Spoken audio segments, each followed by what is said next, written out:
Hello, everyone. Good morning, good morning, good morning, good evening, good afternoon, whatever point of time it is when you see this video. I am Sharanda. If you are new here, thank you so much for joining. If you are returning, thank you so much for returning. So, today we're going to be talking about the number 1222. All right.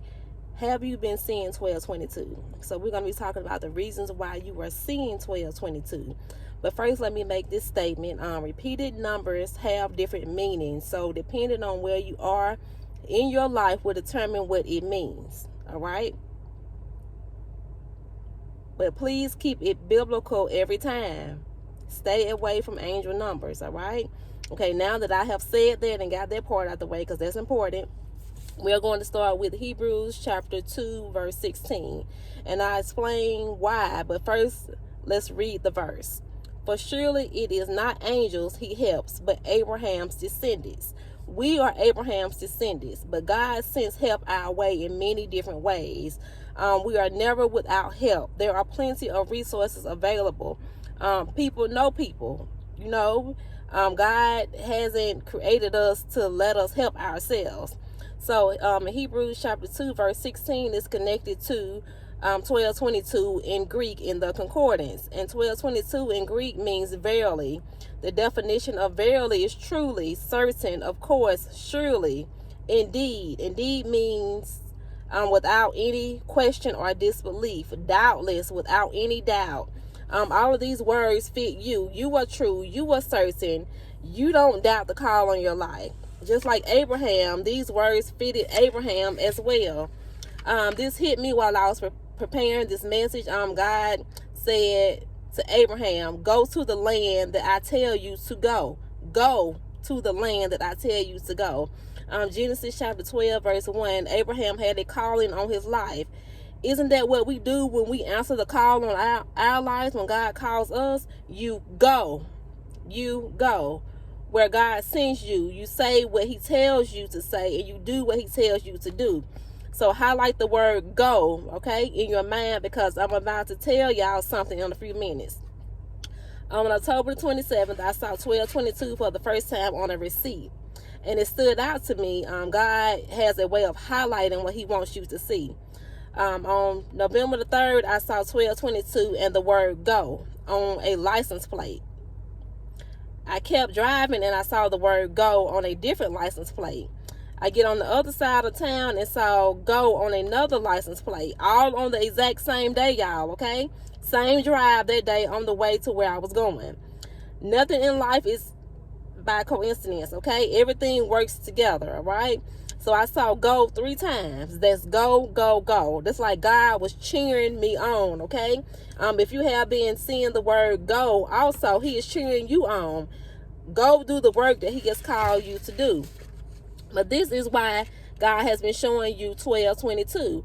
So let's look at Job 1222. He reveals the deep things of darkness and brings utter darkness into the light. If you have been seeing this number at this point, you probably have been having dreams or visions or seeing things other people can't seem to see. This is the revealing that God is doing through you. And the things that he has been revealing to you shows how blind that you used to be, right? So there were so many things that you thought were okay, and you now know that they were not okay. If you read the story of Job, he was tested.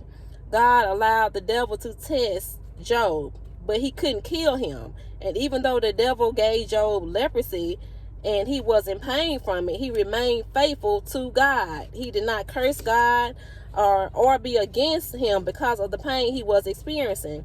So we too have to remain faithful after being tested by the devil so many times.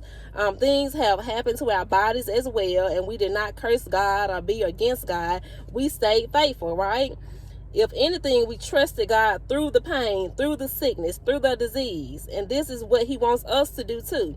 This is why you're seeing 1222, okay? You feel his presence more when you remain faithful through the pains of life and keep God in it all at the same time. And speaking of his presence, on November the 2nd and November the 3rd and November the 5th, I felt the Holy Spirit so strongly around me, y'all. I don't know what it was about those days, but his presence was so strong. Stronger than any other days that I have ever felt his presence. And the feeling of his presence brought me to John 20:21-22. Again, Jesus said, "Peace be with you. As the Father has sent me, I am sending you." And with that, he breathed on them and said, "Receive the Holy Spirit." What three are in John 20:21-22? Jesus, the Father, the Holy Spirit. And what is crazy is that I felt so much peace with his presence near me this past weekend, y'all. Okay, peace be with you, my God. Yes. Also, if you have been worrying a lot about your life, you may also see 12:22. Luke 12:22 says, "Then Jesus said to his disciples, therefore I tell you, do not worry about your life, what you will eat, or about your body, what you will wear." So again, repeated numbers have different meanings. So depending on where you are in your life will determine what it means for you, okay? But please keep it biblical every time. Stay away from angel numbers, okay? Stop following people that believe in angel numbers, okay? All right? So, that's all I have for you all on today. My name is Sharanda, and I'm just speaking on what God has me to speak about. If you have not subscribe, please make sure you go ahead and do that. If you are returning, thank you so much for returning. I will see you all in the next video.